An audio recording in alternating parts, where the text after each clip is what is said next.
Hello, je te retrouve aujourd'hui pour parler de l'auto-évaluation des élèves. Avant de commencer l'accompagnement avec mes élèves, j'aime beaucoup leur poser des questions sur le rapport qu'ils entretiennent avec la langue qu'ils sont en train d'apprendre. Je leur pose des questions notamment sur leurs forces, leurs faiblesses, ce avec quoi ils sont le plus à l'aise, ce avec quoi ils sont le moins à l'aise. J'ai un peu toujours les mêmes réponses, à savoir j'ai des difficultés à m'exprimer à l'oral, j'ai des difficultés avec la conjugaison, mais par contre je suis à l'aise avec l'écrit. Sauf que c'est un peu une réponse bateau qu'on donne sans vraiment y penser. Deux fois, deux de mes élèves m'ont dit qu'ils n'étaient pas à l'aise à l'oral et pourtant au fil des séances et même dès la première séance, je leur avais dit que j'étais même surprise de leur niveau à l'oral et que ça ne correspondait absolument pas à ce qu'ils m'avaient dit et donc eux-mêmes étaient surpris. Je pense que la raison pour laquelle on sort cette réponse bateau, évidemment, c'est le manque de confiance en soi et je pense également qu'il y a une part d'humilité puisqu'il est plus facile de dire qu'on est plus mauvais que ce que l'on est réellement. Je sais pas si vous le constatez, mais je trouve qu'en France, on a un rapport avec les langues étrangères qui est assez particulier. Dès qu'on commence l'apprentissage des langues, il y a une certaine honte à vouloir bien prononcer les mots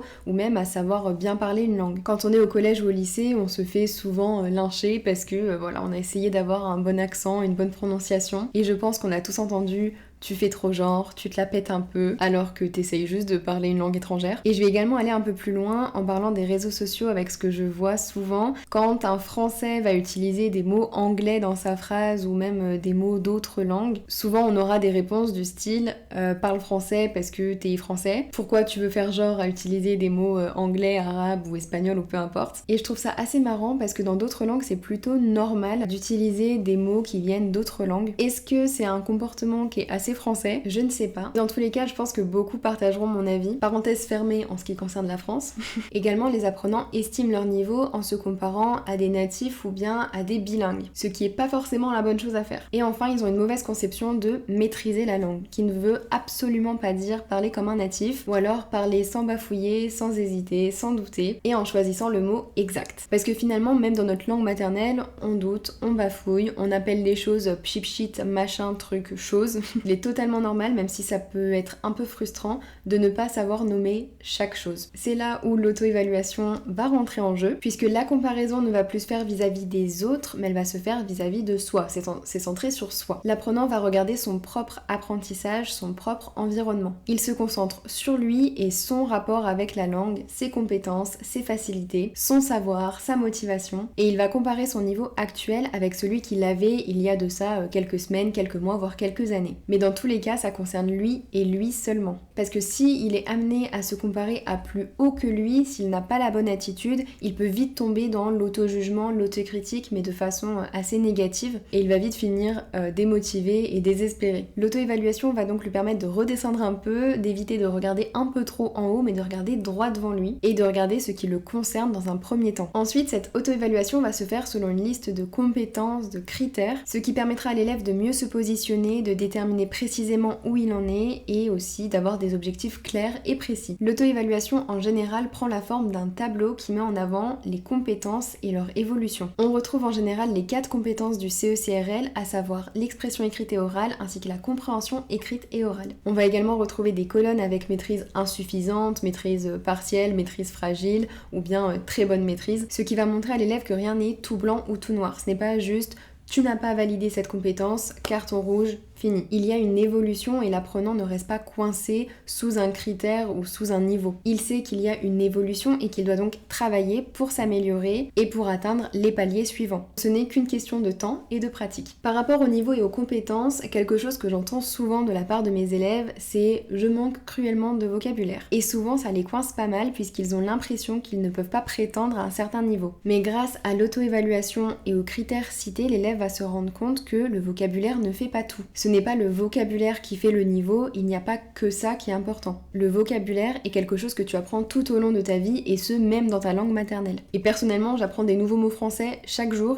et pourtant je suis native. Et c'est pas parce que je n'ai pas du vocabulaire très précis, très savant, très scientifique, très soutenu que je n'ai pas le niveau en français. Par rapport à ça, je dis moi-même très souvent que je manque cruellement de vocabulaire pour quelqu'un qui est censé avoir un niveau C1 et pourtant j'ai bien un niveau C1 parce qu'il faut prendre d'autres choses en compte, comme la compréhension, l'utilisation de la grammaire, l'utilisation des temps, l'aisance à l'oral, etc., etc. Voilà, je vous ai fait un petit topo sur ce que permettait l'auto-évaluation pour les élèves. Je ne vais pas aborder dans cette vidéo comment faire l'auto-évaluation puisque très honnêtement je suis encore en train de travailler là-dessus. Je fais surtout du soutien scolaire, c'est-à-dire que mes élèves ont cours au collège, au lycée et que souvent les profs font des auto-évaluations. C'est pas systématique mais en général ils le font. Donc pour le moment je n'ai pas un tableau avec toutes les compétences et l'évolution des maîtrises, etc. Mais je pose beaucoup de questions lors du premier cours et également lors des cours suivants. Par exemple, lors du premier cours, j'essaye de poser un maximum de questions et d'avoir un maximum d'informations sur mon élève sans que ça devienne un interrogatoire de police, mais j'essaye vraiment de capter la relation que mon élève a avec la langue. Donc je suis amenée à poser des questions concernant ses capacités, ses compétences, ce dans quoi il est le plus à l'aise, des notions spécifiques concernant la langue, ses préférences, ses hobbies, ses centres d'intérêt. Pour moi, c'est trop important parce que comme au collège ou au lycée, ils ont un programme qui est fixe et qui ne peut pas être changé et qui n'est souvent pas personnalisé, eh bien je profite des cours en individuel pour leur proposer du contenu qui leur plaît et pour travailler à partir de ce qu'ils aiment. Je leur demande également la raison pour laquelle ils ont voulu prendre des cours de langue en parallèle des cours qu'ils ont déjà au collège ou au lycée. Donc ça peut être préparer un voyage, préparer un examen, simplement faire de l'aide aux devoirs ou alors revoir les bases, approfondir, etc.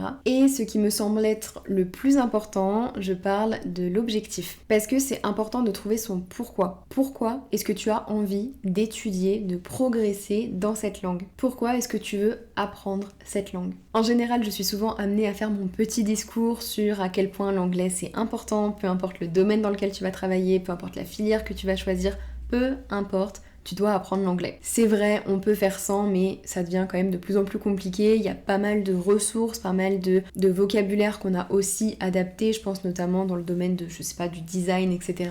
On parle beaucoup avec des expressions, des termes anglais, et c'est très important de connaître ça. Et tout simplement, c'est une ouverture au monde, pas seulement aux pays anglophones, mais même au monde entier, parce que tout le monde parle anglais maintenant. Et quand tu es amené à voyager, même pas forcément dans un pays anglophone, tu es forcément amené à utiliser l'anglais. Et donc j'essaye de leur faire comprendre que cet apprentissage, il doit avoir du sens parce que c'est un apprentissage sur le long terme. Il faut qu'ils se sentent concernés parce qu'ils vont en avoir besoin toute leur vie et que donc ce n'est pas juste une matière scolaire, c'est bien plus que ça. D'où le fait que j'aime bien demander leur centre d'intérêt et même leur vocation puisque ça me permet de faire un lien avec l'apprentissage de la langue. Et alors là, vous pouvez vous dire, ok, sauf que les raisons de prendre des cours et puis les objectifs, c'est un peu la même chose. Oui, mais pas tout à fait parce que en général, quand je demande la raison pour laquelle ils prennent cours avec moi, c'est souvent pour me dire mes parents m'ont forcé, j'ai pas des bonnes notes à l'école, j'ai des difficultés dans ça et ça et ça. Et quand je vais leur parler d'objectifs, étant donné que ce sont des objectifs personnels, ça va plus leur parler et ils vont adopter une attitude un peu plus positive. Quand on parle d'objectifs, on se tourne un peu plus vers le futur, vers ce qu'ils veulent accomplir. Et comme j'ai dit, on parle d'objectifs personnel qui les concerne. Ça va toucher directement l'élève dans ce qu'il veut, dans ce qu'il aime. Et c'est une question qu'on nous pose rarement à l'école, on nous demande pas pourquoi est-ce que tu vas apprendre cette langue. C'est comme ça, c'est une matière, t'as pas le choix et tu dois faire avec. Sauf que quand on n'aime pas une matière et qu'on ne trouve pas de sens à cette matière, souvent on décroche, on n'a pas envie de progresser et tout simplement en fait on n'en voit pas l'intérêt. Et j'ai repensé à ma propre expérience et souvent je me suis rendu compte que j'avais commencé à aimer une matière soit quand le prof se dévoilait un peu plus et qu'on voyait qu'il y avait une réelle passion derrière. Et quand tu entends quelqu'un de passionné parler du sujet qui le passionne, c'est passionnant. Ce n'est pas juste apprendre pour apprendre, il y a une vraie transmission, un réel partage. Et donc il y a une émotion qui est suscitée qui permet de rendre l'apprentissage beaucoup plus intéressant. Ou alors c'est quand je me suis rendu compte dans ma vie perso qu'en fait j'avais réellement besoin de ces matières-là. De cette connaissance et de ce savoir, je pense notamment aux matières que j'appréciais le moins, à savoir les maths, la SVT, la SES. C'est beaucoup plus tard, enfin même maintenant d'ailleurs, quand je touche à certains sujets, je me rends compte que ça fait écho aux bases que j'avais apprises quand j'étais au collège ou au lycée. Et donc quand tu arrives à faire un lien entre ce que tu dois apprendre, les matières que tu apprends et ta vie privée en te rendant compte qu'en fait t'en as vraiment besoin, là tu donnes du sens à ton apprentissage et ça devient beaucoup plus intéressant et tu progresses également davantage. Je vous ai un peu parlé de deux types d'auto-évaluation. Il y a celle qui concerne davantage, faut que j'arrête de dire davantage. Il y a celle qui concerne... mais c'est dur de pas le mentionner.